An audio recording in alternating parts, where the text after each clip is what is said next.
सोमखोर मिथिंगाखौ साखियाव दोननानै गोरबो गोसो गासैबो नोंनो हरजोब्बाय सोमखोर मिथिंगायाव आंबो समाय लानानै जिउ सोलेरखौ नोंनि मुं खालामबाय। लोगोफोर दिनैनि बे गोदान मोनसे सर्ट आपडेट भिडिअआवहाय गिबियावनो नोंथांमोनखौ गासैखौ बरायनो थालायबाय।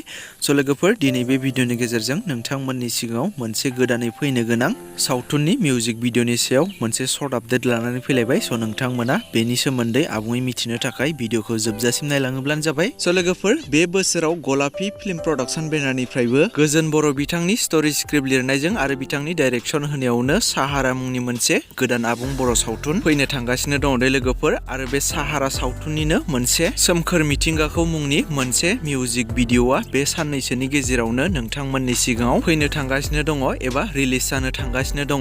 आरो बे मिउजिक भिडिअआवनो कास्टिं महरै दङ मोगथां नार्जारी, मनालिसा हाज'वारी, राकेश सोमदोन आरो माखासे गोबांथार फाव खालामगिरिफोर। मेथाइखौ रोजाबदों माइकेल, उषा, उत्तम, डिम्पल बिथांमोना आरो करिय'ग्राफखौ खालामदों पुर्न बसुमतारी बिथाङा। स' लोगोफोर बिथांमोननि बे गोदानै फैनो गोनां सोमखोर मिथिंगाखौ अफिसियेल मिउजिक भिडिअआ बिथांमोननि देग्लाय बोसोराव फैनो गोनां साहारा आबुं बर' सावथुननिनो मोनसे मिउजिक भिडिअ दै लोगोफोर।